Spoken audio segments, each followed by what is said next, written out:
baay'ata idimna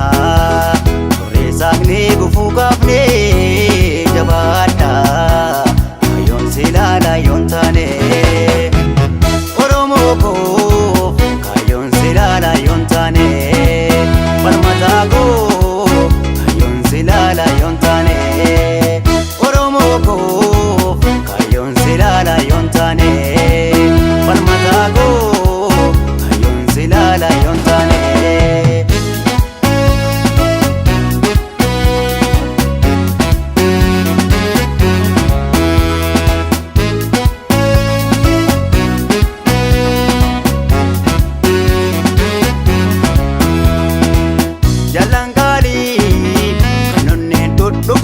Akkuma valii tophee kichuu meeqa wareegame qabsoo si filichuu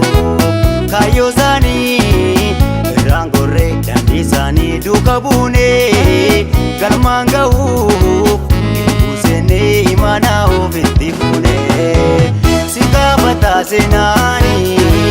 kaayyoo gootaa irraa maqtee jennaan si gaafata seenaanii Saganti jennaani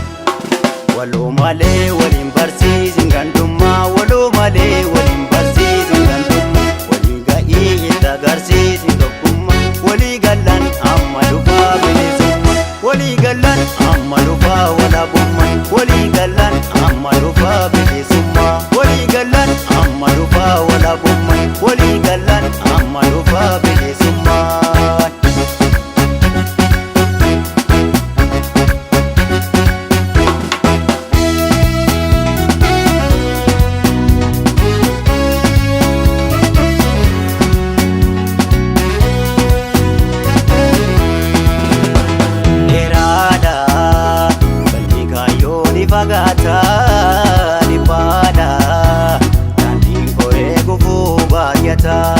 idimna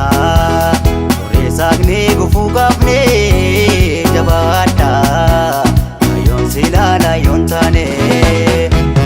Oromoo koo kayoon silaala yoon taane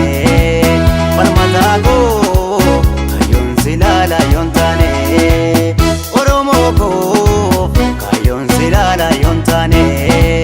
Falmataa koo kayoon silaala yoon taane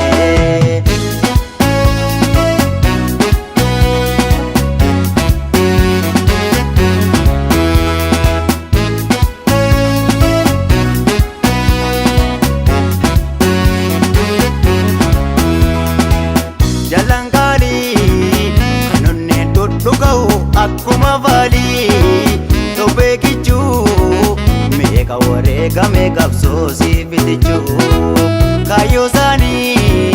irraan gorree daandii isaanii duuka buunee galmaan ga'uuf gidduu seennee imaanaa ofitti fuunee si gaafata seenaanii kaayyoo gootaa irraa maqtee jennaan si gaafata seenaanii Saganti jennaani Waloo malee